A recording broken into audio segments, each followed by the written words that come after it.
बौद्ध और जैन धर्म के अनुयायियों की पवित्र तीर्थ स्थलीय वैशाली। इन जगहों को देखने देश विदेश से आते हैं पर्यटक। बिहार का वैशाली जिला हिंदू, बौद्ध और जैन धर्म के अनुयायियों के लिए विशेष महत्व रखता है।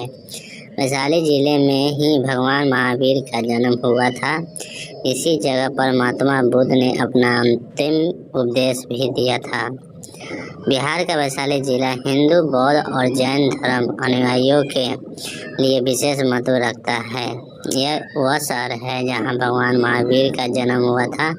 माना जाता है कि दुनिया के पहले गणराज्य के रूप में वैशाली का नाम महाभारत काल के राजा विशाल के नाम पर रखा गया था। यह वह शहर भी है जहां बुद्ध ने अपना अंतिम उपदेश दिया था। वैशाली जिला में आम और केले के पेड़ बहुतायत में हैं। इसके अलावा यहाँ धान की भी बड़े स्तर पर खेती की जाती है। भगवान बुद्ध ने अपने जीवन का महत्वपूर्ण समय यहाँ बिताया और वे समय समय पर वैशाली आते जाते थे। इसके अलावा उनका अंतिम उपदेश वैशाली में ही आयोजित किया गया था। इसी वजह से ये शहर बौद्ध धर्म के अनुयायियों के लिए महत्वपूर्ण स्थान है।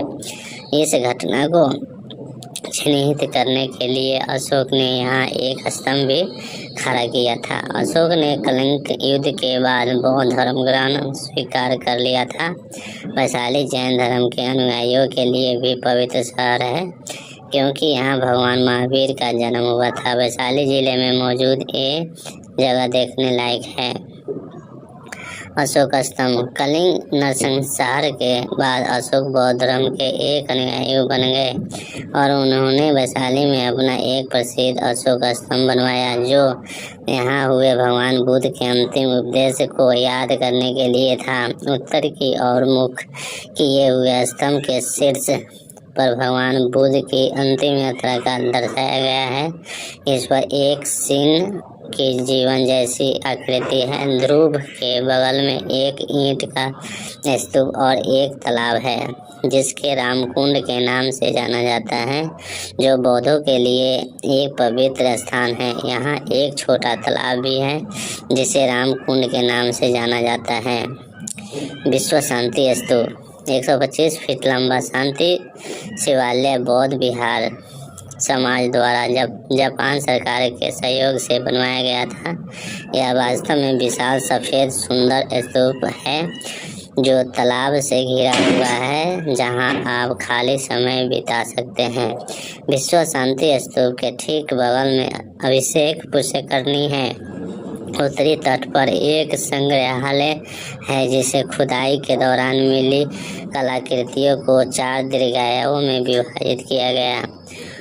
बौद्ध का स्तूप। यहाँ बौद्ध का स्तूप है जिसे 2 हिस्सों में बांटा गया है, स्तूप 1 और स्तूप 2, जिनका नामकरण खोज के आधार पर किया गया है।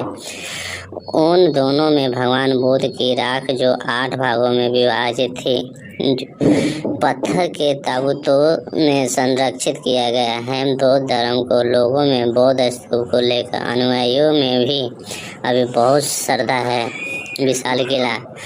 विशाल का नाम रामायण काल से राजा विशाल के नाम पर पड़ा है। विशाल किला संसद भवन का खंडहर है। माना जाता है कि राजनीतिक मामलों पर चर्चा करने के लिए लगभग 7,000 प्रतिनिधि यहाँ एकत्रित होते हैं।